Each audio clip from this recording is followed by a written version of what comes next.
चलें जी। उसके बाद तो इन्होंने, हम किन की बात कर रहे हैं, शाह वलीउल्लाह की, ठीक है। तो शाह वलीउल्लाह ने शरिया की सुपीरियोरिटी की बात की। तकलीद का मैंने आप लोगों को बताया कि उन्होंने मशवरा ये दिया कि आप लोग तकलीद करें, यानी चारों इमामों में से किसी भी एक इमाम को आप माने, उनकी टीचिंग्स को अपनी लाइफ में फॉलो करें। आप अपने इज्तिहाद मतलब किसी भी इमाम का इज्तिहाद फॉलो करें, और इज्तिहाद उनके अलावा वो कर सकते हैं जो कि जिनको इस्लामिक लॉ की अच्छी नॉलेज हो, और होली प्रॉफिट मोहम्मद सल्लल्लाहु अलैहि वसल्लम की लाइफ के मुताबिक ही वो करेंगे, ठीक है। और इन्होंने शरिया को बहुत ही सुप्रीम इम्पोर्टेंस दी कि आप जो है हर चीज में शरिया को पहले देखें, ठीक है। और इन्होंने मुस्लिम्स को कहा कि आप लोग यूनाइट होके रहें। मुस्लिम वर्ल्ड को इन्होंने यूनिटी का कहा, ठीक है। और इन्होंने मुस्लिम सोसाइटी को जो है इस्लामिक एजुकेशन के बेसिस पे दोबारा जगाना चाहा, ठीक है। अब इस्लामिक एजुकेशन ये उनको प्रोवाइड कर रहे हैं ना, प्रिंसिपल्स ऑफ इज्तिहाद देख लें, ठीक है। तो इस्लामिक एजुकेशन ये प्रोवाइड कर रहे थे। और इन्होंने जो है अपने स्कूल की भी डिफरेंट ब्रांचेस बनाई, ताकि जो है मुस्लिम इनके आइडियाज जो है वो आसानी से गेन कर सकें, ठीक है। तो इन्होंने एजुकेशन पे बड़ा काम किया जिसके पॉलिटिकल इम्पैक्ट थे।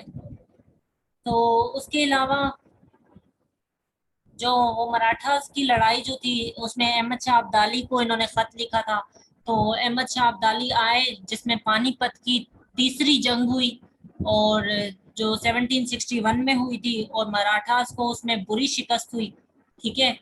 और उसके अलावा इन्होंने जिहाद का कहा। इन्होंने जो मिलिट्री थी उनको बताया, जो सोल्जर्स थे, कि वो जिहाद करें, ठीक है। और उसके अलावा मुगल रूलर्स को इन्होंने ये लेटर्स इन्होंने इनको लिखे थे, ठीक है। और मुगल रूलर्स को जब इन्होंने लेटर लिखे थे तो उसमें कहा था कि आप करप्ट और इनएफिशिएंट प्रैक्टिसेस को खत्म करें, ठीक है, और वो प्रैक्टिसेस अपनाएं जो कि इस्लामिक लॉ के मुताबिक है। अब मैं पॉज कर रही हूँ, मेरी लाइट चली गई है, मैं लाइट ऑन करके आई। बताया नहीं, अलीना ने मुझे स्पेशली कहा था। चले यहाँ से दोबारा बताती हूँ। तो उसके बाद तकलीद का मैंने आप लोगों को बताया था कि इन्होंने तकलीद की इजाजत दी कि आप किसी भी इमाम को फॉलो कर सकते हैं, ठीक है। लेकिन वो क्या हो, उनकी जो कि इन कन्फर्मिटी विथ होली प्रॉफिट हो, जिनको इस्लामिक लॉ की नॉलेज हो, सफिशिएंट नॉलेज हो, ठीक है। तो उसके अलावा इन्होंने शरिया को सुपीरियर रखना चाहा। उसके लिए एडवाइस दी कि आप इस्लामिक लॉ को फॉलो करें, इस्लामिक प्रिंसिपल को फॉलो करें। इन्होंने मुसलमानों को यूनाइट रहने के लिए कहा। इसके अलावा इन्होंने मुस्लिम सोसाइटी की रीओरिएंटेशन की इस्लामिक एजुकेशन के थ्रू, किस तरीके से, जिस तरह ये प्रिंसिपल ऑफ इज्तिहाद इन्होंने दिया था। इन्होंने जो है कुरान मजीद की ट्रांसलेशन प्रोवाइड की थी, ठीक है। और इन्होंने जो है मुसलमानों को लेटर्स लिखे थे, ठीक है, और बताया था उन्हें कि आप लोगों ने किस तरीके से फॉलो करना है। और इसके अलावा इन्होंने अपने स्कूल की ब्रांचेस जो दिल्ली में कायम की थी, ताकि जो है मुसलमानों को इनके आइडियाज इफेक्टिवली पता चल सके। फिर जो उसके अलावा ये इन्होंने जिहाद का कहा, ये सोल्जर्स को, कि आप लोग जो है जिहाद करें to preserve the Islamic values, ठीक है। और मुगल रूलर को इन्होंने खत लिखा था, जैसे मैंने आप लोगों को पहले भी बताया था कि जहांगीर को जो इन्होंने पॉलिटिकल स्ट्रक्चर के हवाले से खत लिखा था, ठीक है। और इन्होंने इसके अलावा नजीबुद्दावा को खत लिखा था, शुजाउद्दावा को लिखा था, ठीक है। रहमत खान को लिखा था कि आप सब अपनी आर्मी भेजें, और जो है ना, आप लोग ये जो दिल्ली के खिलाफ ये जो मराठास आए हुए हैं, ये पेशवा के बेटे बिस्वास राव को थ्रोन दे रहे हैं, ठीक है। तो ये जो तख्त है इसको बचाने की कोशिश की जाए, लेकिन ये जो नजीबुद्दावा, शुजाउद्दावा और रहमत खान की जो आर्मी थी वो बहुत छोटी थी, तो वो इसका मुकाबला नहीं कर सकते थे। तो फिर उसके बाद इन्होंने अहमद शाह अब्दाली को खत लिखा था, और थर्ड बैटल ऑफ पानीपत हुई थी, ठीक है, जिसके नतीजे में ये मराठा जो है हमेशा के लिए जो है यहाँ से निकल गए, ठीक है। और इसके अलावा इन्होंने ये आम लोगों को खत लिखे थे, मासेस को, और इन्होंने लेबर्स को खत लिखे थे कि आप लोग जो है प्रोड्यूस जो करते हैं उसको डिस्ट्रीब्यूट भी करें, ठीक है। और इसके अलावा इन्होंने ये अहमद शाह को जो लेटर लिखा था उसकी ये लाइंस है, ठीक है। उसके बाद इन्होंने 4 बेसिक प्रिंसिपल दिए इकोनॉमिक्स के। एक तो ये कि जो भी उस एरिया के लोग हैं उनके पास इकोनॉमिक राइट्स हैं कि वो रिसोर्सेज को ओन कर सके, लाइक उनके पास जो रिसोर्सेज हैं वो उनके ओन कर सके। और उसके अलावा हर किसी को ओनरशिप किस बेसिस पे मिलेगी, इंडिविजुअल की एबिलिटी के बेसिस पे मिलेगी, और कोई भी अपने पास वेल्थ कंसंट्रेट नहीं करेगा, पैसा या माल अपने पास जमा नहीं करेगा, ठीक है। और बैलेंस डेवलपमेंट सोसाइटी की तभी पॉसिबल होगी जब इकोनॉमिक प्रोडक्शन और कंजम्पशन दोनों साइड्स इक्वल होंगे, ठीक है।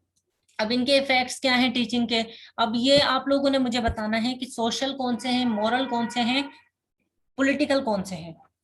मुस्लिम नेशनलिज्म स्टार्ट हुई, मैंने आपको बताया, शेख अहमद सरहंदी और मुजद्दद अल अफसानी और शाह वली उल्लाह दोनों ने मुसलमानों में मुस्लिम नेशनलिज्म स्टार्ट करवाई, ठीक है। दोनों ने स्कॉलर्स और मिस्टिक्स जो उस वक्त मिसकंसेप्शंस फैले हुए थे उनको रिफॉर्म किया, ठीक है।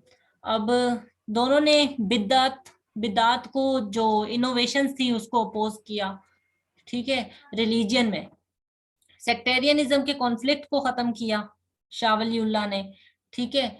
और उसके अलावा जो राजपूत और मराठास थे ये भी शाह वली उल्लाह का काम था कि उन्होंने उनकी पावर को खत्म करवाया, और टू नेशन थ्योरी भी यहीं से स्टार्ट हुई, ठीक है। और उसके अलावा मुसलमानों को उन्होंने यूनाइट होने का जब कॉन्सेप्ट दिया था तो एक तरीके से उन्होंने नेशनहुड का ही बताया था कि नेशनल कोहेजन हो उनके अंदर, यानी नेशनल इंटीग्रेशन का कॉन्सेप्ट भी यहाँ पे देख रहे हैं आप, ठीक है। और उन्होंने गवर्नमेंट का भी वर्क बताया कि गवर्नमेंट क्या है, गवर्नमेंट अगर अच्छे काम करेगी तो सोसाइटी रीजनरेट होगी, तो गवर्नमेंट को उन्होंने डिस्क्राइब किया as an essential mean for regeneration of society. उसके अलावा इन्होंने कहा कि सोसाइटी रिफॉर्म तभी हो सकती है जब वो इस्लाम को ट्रूली इंटरप्रेट करेंगे, जब ट्रू स्पिरिट ऑफ इस्लाम किसी के अंदर आएगी तभी सोसाइटी रिफॉर्म होगी, ठीक है। अब अगर ये जो स्टार्ट ऑफ मुस्लिम नेशनलिज्म है तो ये कौन सा इम्पैक्ट है, पॉलिटिकल इम्पैक्ट है। आप लोग बताएं साथ साथ, माइक्स ऑन कर दें, इसको आप पॉलिटिकल इम्पैक्ट में लिख सकते हैं, ठीक है। और रिफॉर्मिंग स्कॉलर एंड मिस्टिक्स ये रिलीजियस इम्पैक्ट हो गया। ओपोजिशन ऑफ बिद्दत ये कौन सा इम्पैक्ट हुआ है, रिलीजियस। ठीक है। एंड ऑफ सेक्टेरियनिज्म ये भी रिलीजियस, सोशल सोशल भी होगा, रिलीजियस भी होगा। सोशल और रिलीजियस दोनों, ठीक है। और weakening the power struggle of Rajput ये कौन सा है, political political impact. Starting of two nation theory, political impact ma'am. ठीक है, सॉरी, टू नेशन थ्योरी कौन सा है, पॉलिटिकल इम्पैक्ट, ठीक है।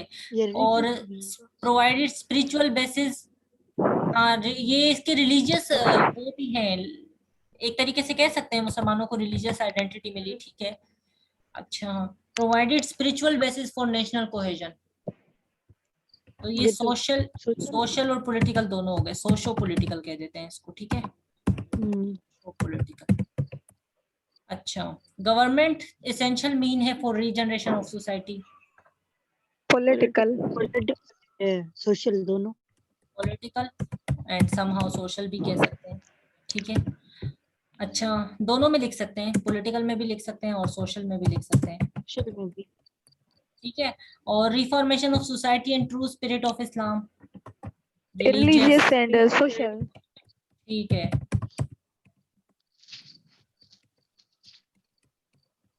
क्योंकि इस्लाम आएगा तो उनमें से सोशल लेवल्स खत्म होंगे।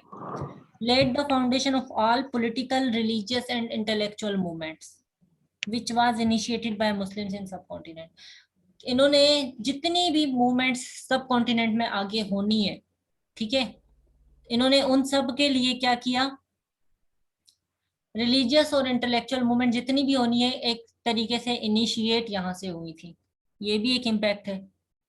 तो एक तरीके से अगर पाकिस्तान एक सेपरेट कंट्री बना है तो ये भी इसी जो रेनेसेंस है इसी का इम्पैक्ट है कहीं ना कहीं, लेटर ऑन जब भी हुआ, क्योंकि यहीं से इनिशिएट हुई थी ना मूवमेंट, तो इसीलिए इसको मैं रिफॉर्मिस्ट मूवमेंट कह रही हूँ। अब बात समझ आ रही है?